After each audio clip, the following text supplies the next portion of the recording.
Okay, so lecture 7, overview of emotions. All right.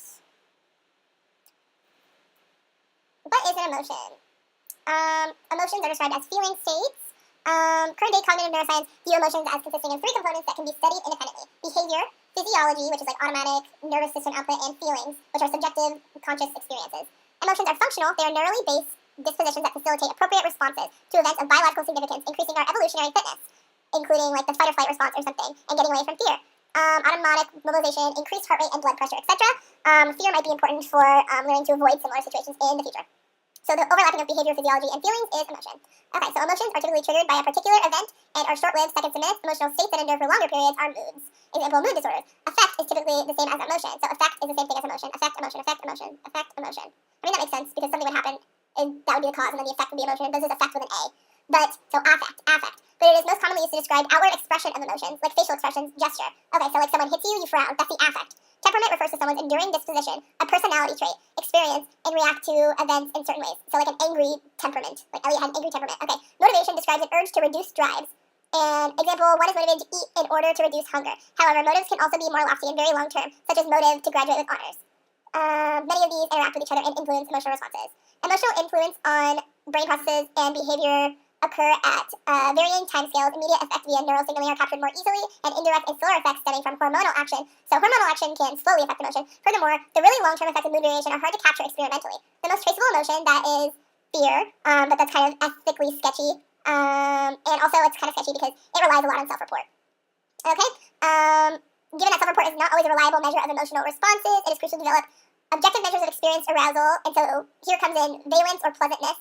Objective measures experience arousal and valence, which is pleasantness, and also arousal. One measure of arousal, so this is only arousal, is skin conductance, which is SCR, which tracks sweat gland activity, reflecting synaptic nervous system activation. Okay, another physiological measure that is modulated by valence, which is pleasure, rather than arousal, is the emotional modulation startle response, or startle reflex, and typically measured via the eye blink reflex to a sudden onset sound, a mildly unpleasant burst of white noise. The current emotional state of the organism affects the amplitude of this response. So if you're upset, that little like blip of white noise is probably going to upset you more. In particular, negative valence, example fear, potentiates the startle reflex, whereas positive valence attenuates it. So if you're happy, you're not going to get as startled by like that jump. Like imagine laughing with your friends and then you hear a gunshot, you're not going to be as scared as if you were alone in your room and you hear a gunshot, like your eyes are going to shoot open, you're going to like stand up straight and be terrified. Okay, theories of emotional organization. Categorical theories regard each emotion as a separate entity and typically distinguish between a few basic emotions. These include anger, sadness, happiness, fear, disgust, and surprise. And these are cross-cultural. Okay, dimensional theories view each emotion as falling on a continuum, and so it's like a 4 quad chart, and the y-axis is valence, so pleasantness, and then the x-axis is arousal, so it's valence and arousal, so like how happy it makes you and like how much it like is, like the arousal. Okay, so arousal and happiness, so that's pretty sex-oriented. Okay, example, the influential circumplex model, and so that's that little quad thing, discovers where they fall on 2 orthogonal axes, pleasant, unpleasant, calm to excited. Okay, so that's what that valence to arousal is, actually calm to excited and pleasant to unpleasant.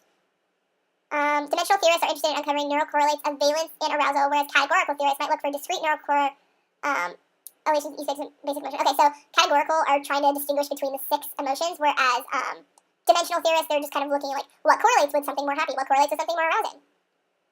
Okay, most recent component process theory, the emotion as dynamic, an interaction between various processes that are related to a person's appraisal of the event. Important determinants of emotional reaction are the event's inherent pleasantness, novelty, goal significance, and one's coping potential. More recent competent process theories view emotion as dynamic interactions between various processes that are related to a appraisal of the event. Important determinants of an emotional reaction are the event's inherent pleasant, no, okay, so same thing. Okay, new section, model of emotional generation and its neural substrates. Okay, generation of emotion can be broken down into 3 stages. First, evaluation of sensory input. Second, the experience of the feeling, so fear if the input is a bear running towards you. 3, the expression of a physiological and behavioral response. You run away from the bear. Different models agree with how these stages relate to each other conceptually, anatomically, and temporally. Okay, generation of emotion. Do we run from a bear because we're afraid of it, or are we afraid because we run? Counterintuitively, William James, so James. Remember that Asian lady just talking about James and running away from a bear after you're, or running away from a bear before you experience fear. Remember that Asian lady, she was talking about James. We are fearful as a consequence of the bodily changes associated with an emotion, not the other way around. The emotion is a result of the brain interpreting the feedback from changes in bodily state. So again, that's you run away from a bear, and because of the running, you're scared. And again, that's what that Asian lady explained. Just think of a bear named James, and the Asian lady is also named James. Okay, this model stems from the late 19th century and is now known as the James Lange feedback theory of emotion. James Lange. So James Lange, that's the bear's name. Okay. The idea that brain interprets bodily arousal to guide decisions has recently been revived into the somatic marker theory. of Damasio. Okay, so James Lang turned into somatic marker theory of Damasio. The idea is that when one sees a stimulus that has previously been linked to a bad outcome, the body subconsciously elicits a somatic response. Okay, so if you already know that the bear is dangerous, then like the body is going to automatically make you run, which is then employed as a guide for behavior. Avoid the stimulus. Damasio contends that the neural substrate for the somatic marker is the ventromedial prefrontal cortex. Okay. And so Damasio kind of revamped the James Lang thing and said that, like, if you recognize what it is, like, your body's going to have an intuitive fear response and maybe run. And so that's the revamped James Lang backwards type thing. And he's saying that the VMPC is where this all originates, which is the ventromedial prefrontal cortex. Okay. The Iowa gambling test. Damasio had substance. Okay, so this is Damasio's card test where his subjects intrinsically learn which pile of cards is good and which one is bad. And then when they reach for the bad one, they, like, intuitively produce SCRs, which are the skin potential, like, nervous thingies as they're reaching for the bad card, and they learn to not avoid the bad card. Or they learn to avoid bad cards. In 1920, Cannon and Bard argued against the James Lang model, suggesting that the automatic nervous system responses are much too undifferentiated, very similar across quite dissimilar emotion states, and too slow to give rapid rise to distinct emotions. Instead, they argued that the body brought prototypical flight or flight. Okay, so what's going on now is James Lang had the backwards bear theory, Damasio said that it's like an intrinsic response, and then Cannon and Bard, which kind of sounds like Cameron Brooks, came up with the flight or flight model. So Cannon and Bard, and you can kind of think of that as like a cannon and like a bard, so like a barge or like a fence or something like blocking, because it's trying to get you away from fear with the fight or flight thing, and it's like the most powerful one yet because fight or flight is what we still use. Okay, and he was saying that Damasio's was much too slow. Okay, they found surgical experiments that cats could show bodily emotion reactions only if decortication. So if you took the cortex out, was performed above the level of the diencephalon, thalamus, and hypothalamus. It was also found that the electrical stimulation of the hypothalamus could elicit a sham rage in cats. Okay, so if you fake stimulate the hypothalamus, you'll get a sham rage in cats. They'll get mad for no reason. Okay, these findings led to the Cannon-Bard or diencephalic. So Cannon-Bard, diencephalic. So Cameron Brooks, diencephalon, he likes to run and be athletic. So diencephalon, diencephalic, cephalic, and also phallic because of dick. Theory of emotion proposed that emotional stimulus is first processed by the diencephalon, which then signals simultaneously to the peripheral autonomic nervous system, eliciting behavior, and to the neocortex, eliciting feelings. Okay, and so basically what he's saying here, the Cannon-Bard or diencephalic theory is saying that emotional stimulus first goes through the diencephalon, and then it goes to the autonomic nervous system, which like makes you run away or something, and then it goes to emotion in the neocortex.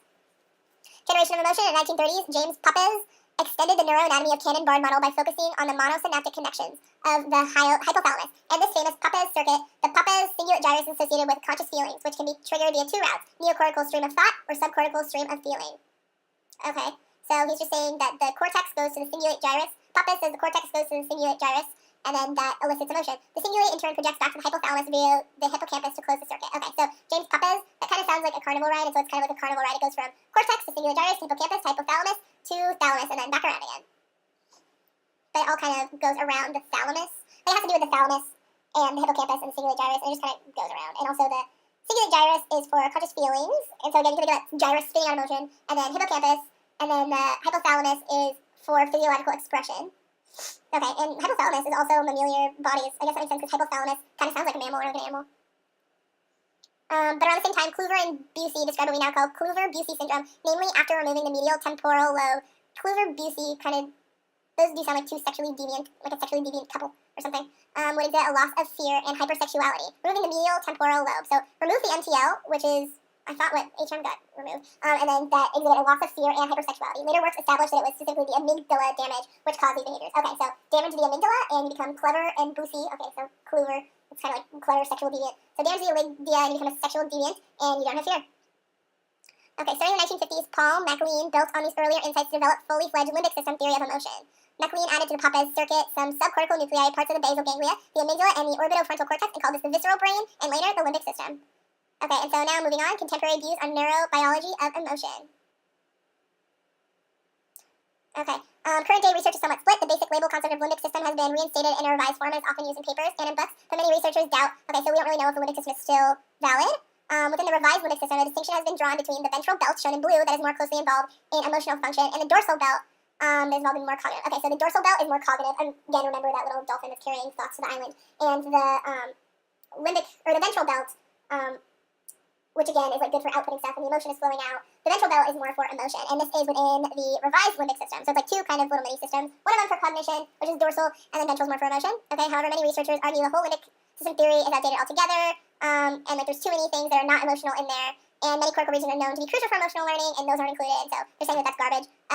Contemporary vertical integration models therefore tend to focus more on the interactions of limbic and outer regions, including the brainstem and neocortex. Okay, so brainstem and neocortex, as they were saying, the cortex is a lot involved in emotion, and getting the brainstem in there, that's like the vertical integration model, I suppose, because the brainstem is below and you're going up. And so it's all combined for emotion.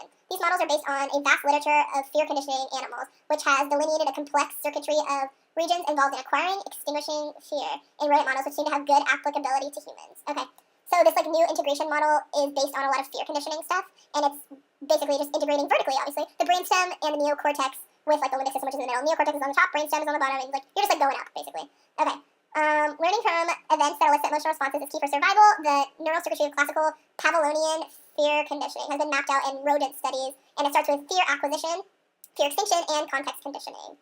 Okay, so start with acquiring the fear, then the fear goes away, and then the context conditioning. Okay, that seems out of order, but conditioning's at the end. That's weird. So get the fear, lose the fear, condition the fear.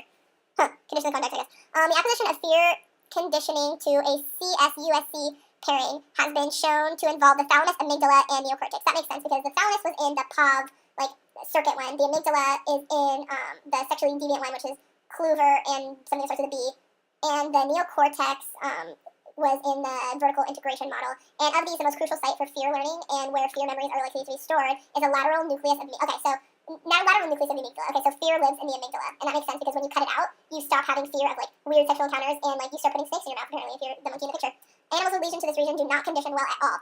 Okay, so if you cut out that amygdala, again, they're like sexually deviant and they aren't scared of anything. Okay, fear extinction, repeatedly presented in the absence, fear extinction is thought to involve the formation of extinction memories in association with the CS. What is CS?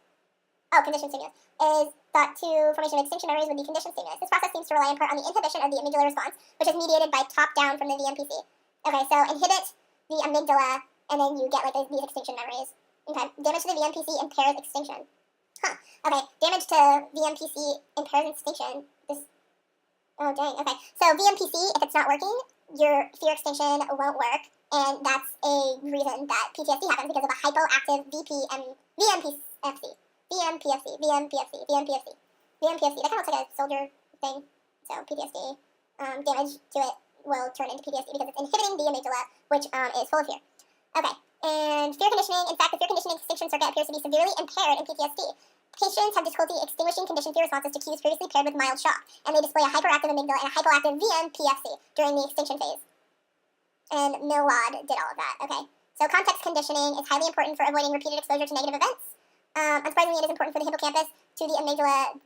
It is the input from the hippocampus to the amygdala that is crucial for this form of learning. Okay, so you need to go from hippocampus to amygdala, and amygdala is the center of fear for this form of learning. Patients with hippocampal damage conditioned normally to unconditioned stimulus and conditioned stimulus pairing, but fail to associate the relationship with any contextual cues.